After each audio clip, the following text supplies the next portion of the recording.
Hi, welcome to the dynamics tutorials.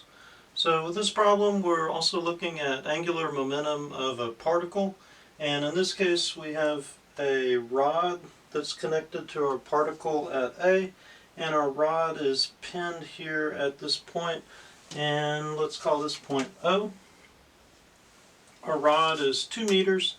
The size of the particle at A is negligible, and this rod is subjected to a constant moment of 100 times the square root of t, where t is the time. This moment's going to be in Newton meters when t is in seconds, and the system starts from rest, and then we want to find the speed of the sphere, that would be the particle here at A, at t is equal to 5 seconds. Mass of the rod is negligible, and motion is in the horizontal plane, so we don't have to include the force of gravity in our free body diagram. Here's our free body diagram. At point O we have a horizontal reaction support, and then we have a vertical reaction support. Here's our moment about O that's counterclockwise, and then there's our particle at A. So we'll do our angular momentum. We'll say that the angular momentum about point O initially plus the sum of any moments about point O integrated over time is equal to our final angular momentum about point O. So since we're starting from rest, our initial angular momentum is 0, and then our moment about O would just be what's caused by the applied couple moment.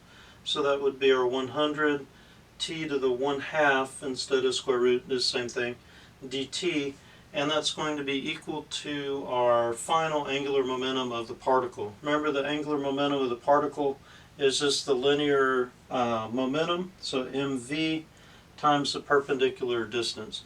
So since we're going to be moving in a circular path, it's just going to be the radius of the circle times the mass times the final velocity. So there's our radius of 2 meters from the problem statement. There's our mass of 100 kilograms. There's our V2. And then on this side, we're just going to integrate that 100 t to the 1/2. So that'll give us then 2/3 of 100 t to the 3/2 evaluated from 0 to 5. So you plug in your two limits, 5 and 0, and then divide through by 2, divide through by 100, and you get your V2 is 3.73. The moment has a positive sense, and that's why we have a positive number here. And if the particle is moving around counterclockwise, then this is also going to have a positive sense as well. And that's what the positive sign here means with the velocity, that it's going to be a velocity along a circular path that's counterclockwise. Thanks for watching.